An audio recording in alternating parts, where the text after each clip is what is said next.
라디오 튼튼기도입니다. 오늘 날마다 주께로 큐티 본문은 사무엘하 12장 15절에서 25절까지의 말씀, 올바른 기도의 자세라는 제목을 가지고 하나님의 말씀을 전하도록 하겠습니다. 다윗은 우리아의 아내 바스바를 범하고 우리아를 전쟁에서 죽게 한 그 죄로 인해서 나단 선지자로부터 책망을 받게 됩니다. 그리고 나단 선지자는 바세바가 가진 다윗의 아들이 반드시 죽게 될 것이라고 이야기를 하죠.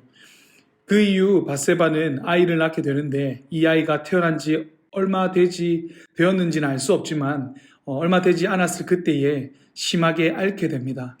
여기서 심하게 앓았다는 말의 단어는 다른 성경에서는 치료할 수 없는 상처나 질병을 가르칠 때 사용된 단어입니다. 따라서 바세바의 아이는 하나님께서 치심으로 인해서 사람이 원인을 알 수 없고 누구도 치료할 수 없는 그런 병에 걸린 것이죠. 이에 대해서 다윗은 어떻게 합니까? 16절과 17절의 말씀을 보면 다윗은 바세바를 통해 태어난 아이를 위해서 금식하면서 엎드려 밤새도록 하나님께 기도합니다. 다윗은 그 아이를 위해서 전심을 다해서 마음을 다해서 하나님께 살려달라고 간구합니다. 그러나 애석하게도 다윗의 그러한 진심 어린 간구에도 불구하고 다윗이 간구한 지 일주일이 지났을 때 나단 선지자가 말한 대로 그 아이는 죽게 되죠. 다윗은 신하들이 아이가 죽자 수군수군하는 소리를 듣고 그 아이가 죽었음을 알게 됩니다. 이때 다윗은 우리가 이해하지 못할 모습을 보여줍니다. 20절에 보면 다윗이 땅에서 일어나 몸을 씻고 기름을 바르고 의복을 갈아입고 여호와의 전에 들어가서 경배하고 왕궁으로 돌아와 명령하여 음식을 그 앞에 차리게 하고 먹은지라. 아멘. 보통 사람들은 사람이 죽은 후에 슬퍼하고 애통하며 장사를 지냅니다. 하지만 다윗은 그와 반대로 아이가 죽은 후에 씻고 옷을 갈아입은 후 하나님께 경배하고 왕궁으로 돌아와 금식을 그치고 음식을 먹습니다. 다윗은 왜 이렇게 행동한 것일까요? 22절과 23절에서 보면 나단 선지자가 아이가 반드시 죽을 것이라고 했지만 태어난 이후에 바로 죽은 것이 아니라 병으로 인해서 앓는 그 시간이 있었다고 이야기합니다.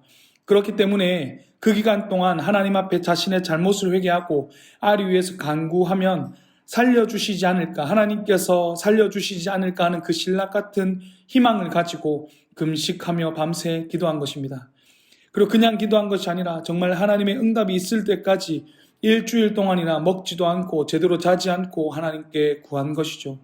하지만 이제 그 일이 끝났으니 좋든 싫든 하나님께서 말씀하신 것이 다 이루어졌기 때문에 이제 구해봤자 소용이 없다는 것을 알기 때문에 더 이상 슬퍼하며 있을 수 없다는 것이죠. 다윗은 인생의 생사화복이 하나님께 달려있다는 것을 믿었던 것입니다. 그래서 그 아이가 살아나지 않는 것도 하나님의 뜻 가운데 있다고 생각했기 때문에 순순히 받아들이고 자신의 뜻과는 다를 수 있으나 자신의 기도에 응답하신 하나님께, 그래서 마음의 고통을 덜어가신 하나님께 경배하는 마음이 일어난 것입니다. 여러분, 우리의 삶 가운데 많은 일이 일어나고 그로 인해서 우리는 기도해야 할 이유가 너무나도 많습니다. 그때 우리는 하나님 앞에 우리의 마음을 들이며 최선을 다해 기도해야 합니다. 금식을 하며 엎드려서 밤새 기도할 수 있는 우리의 노력이 분명히 필요합니다. 하지만 그 이후에 일어나는 일들이 내가 응답받기를 원했던 것과 다를 수 있어도 우리는 그것에 순응할 수 있어야 합니다. 왜 이렇게 되었느니, 누구 때문이니, 나 때문이니 하면서 자책하는 것이 아니라 이미 지나간 일이고 그 일들을 하나님께서 주관하고 계시다는 것을 알고 있다면 우리는 그것에 더 이상 연연하지 않고 앞으로 주어진 삶을 계속해서 살아가야 하는 것입니다. 그래서 다윗도 하나님의 응답이 어떠했든지 순응하고 다음의 삶을 살아갈 수 있었던 것입니다. 그리고 다윗이 범죄하긴 했지만 그 일련의 과정 가운데 하나님께서 그를 깨닫게 하심으로 인해서 취하는 자였고 하나님 앞에서 완악하고 완고했던 그가 하나님을 찾고 하나님을 통해 회복되는 그런 역사가 일어나게 된 것입니다.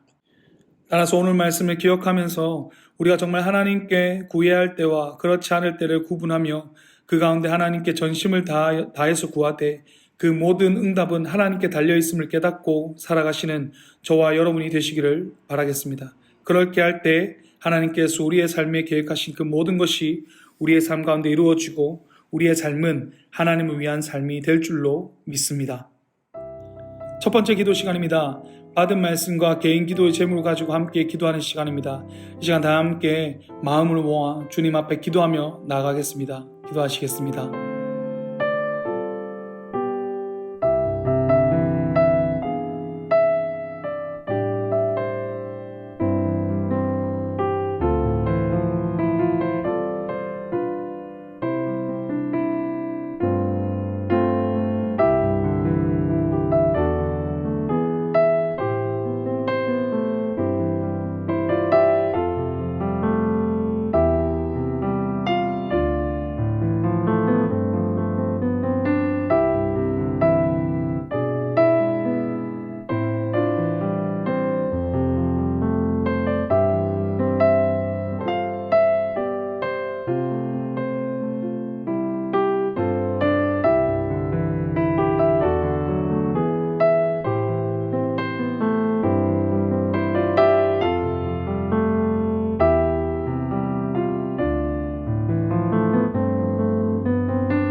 이제 두 번째 기도 시간입니다.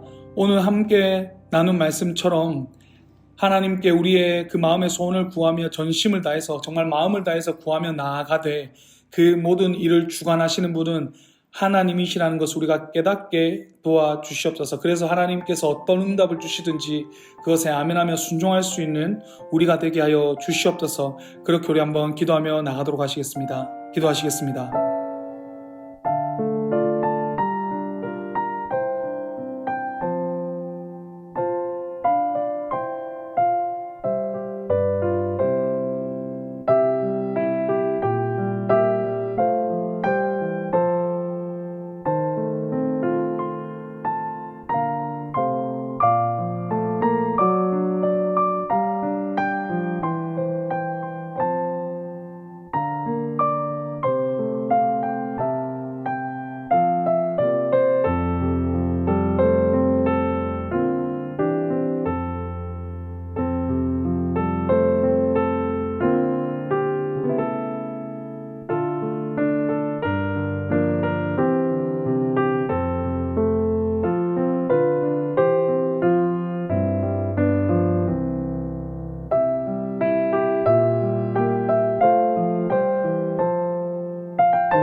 마무리 기도하겠습니다.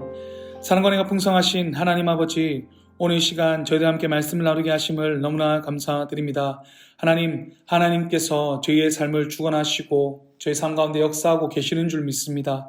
하나님, 그것을 믿기 때문에 우리가 하나님 앞에 정말 전심을 다해서 마음을 다해서 구하며 나아갈 때 정말 그 기도의 응답이 하나님께 있음을 기억하고 어떤 응답이 우리에게 떨어지든지 우리에게 어떤 응답이 임하든지 그 가운데 아멘하며 순종할 수 있는 우리의 삶이 되게 하여 주시옵소서.